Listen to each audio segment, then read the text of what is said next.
Olá, meus amigos.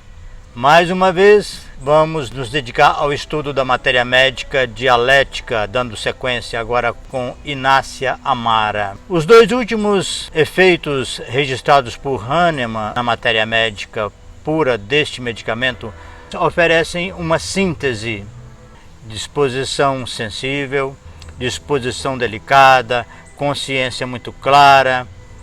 E depois de um estudo, de fazer uma confrontação dos efeitos com o dicionário, cheguei à conclusão que nós poderíamos colocar como tema de Inácia a delicadeza.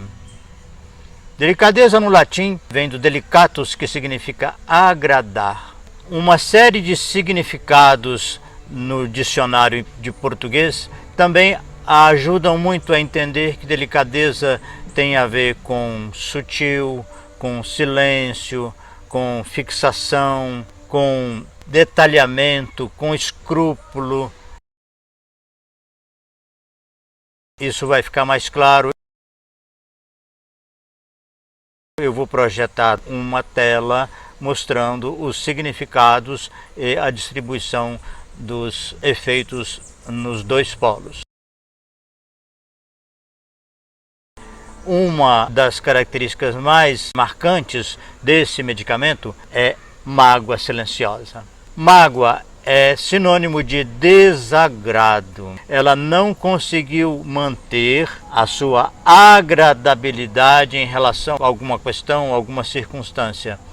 Entretanto, conservou a sutileza e o silêncio. Temos aí um efeito bipolar que nos mostra uma gradação inicial desse polo afirmativo ou polo existencial. O que nós temos? Que essa tendência vai se intensificar progressivamente. Inácia aparentemente tenta se conservar de forma que agrade as pessoas. Vocês se lembram de um ditado que diz: falando às vezes agrada, mas calado agrada sempre? Serve muito para Inácia. Com o caminhar nesse polo, surgem outros indicadores relacionados com a fixação principalmente. Inácia precisa de uma referência firme para ela se incorporar àquele papel. Ela diz indiretamente que está quebrando o seu voto. Voto é uma coisa que serve muito para Inácia. Ela ter um compromisso, ter um papel, ter uma figura em que ela se enquadra, um juramento que ela tem que cumprir. Então ela tem que seguir exatamente daquele jeito, ela tem uma justificativa para ser disciplinada, fiel àquele papel. Tem a ilusão que está grávida, tem a ilusão que vai se casar, ou seja, são situações na vida de que ela terá que cumprir de certa forma com disciplina, e ela se ajusta bem. Na parte física, os sintomas vão caminhando para essa fixação. Os efeitos patogenésicos dizem que ela poderia ficar junto ao fogo durante vários dias. Ela fica indiferente a tudo, porque o que importa é seguir esse script, esse papel. E com isso surge o efeito catalepsia. Então ali tudo está fixado, tudo está imutável. Depois dessa noção do polo positivo, vamos então para o polo negativo ou da ausência.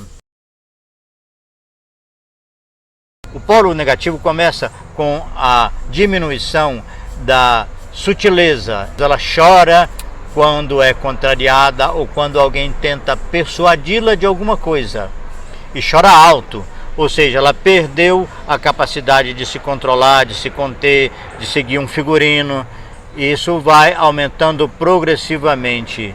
Ela começa a ter reações desproporcionais. Isso vai evoluir para a histeria no final desse polo. Mas antes, é importante frisar que uma das características mais interessantes dessa matéria médica é o sintoma paradoxal.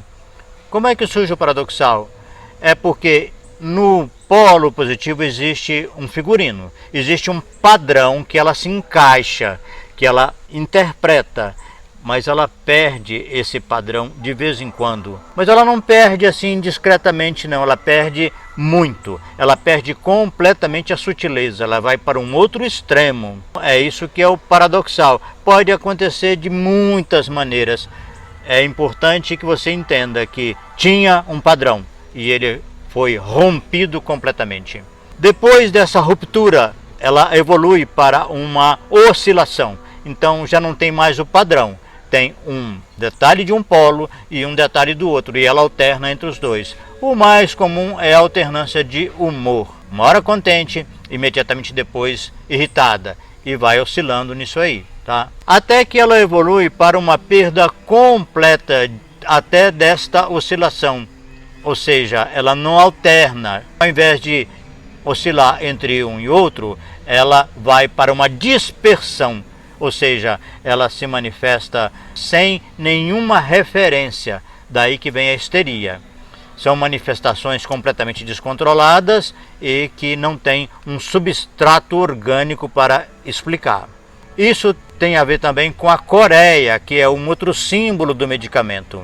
Ou seja, as alterações são espontâneas e completamente descontroladas e sem nenhum parâmetro. Está tudo descontrolado. Perdeu a sutileza, perdeu a delicadeza, tudo assim muito ostensivo, não há mais aquele controle, aquele recato. Então esses dois polos se somam e se complementam, mas eu gostaria de comentar com vocês medo de ter uma úlcera de estômago. Esse medo nunca vai aparecer provavelmente na clínica, mas ele tem um significado.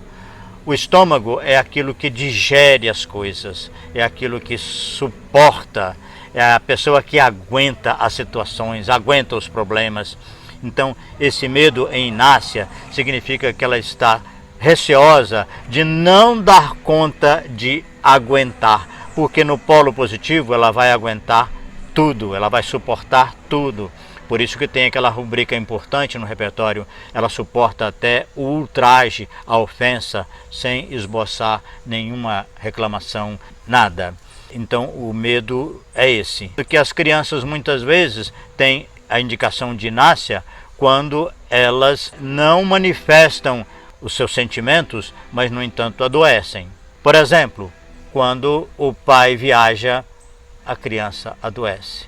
Não tem choro, não tem drama, mas ela somatiza em função desse sofrimento e que ela contém, ela fica de acordo com um padrão que ela acredita que deva ter de filha boazinha e adoece. É comum que você tenha alguma característica semelhante a essa no estudo de Inácia.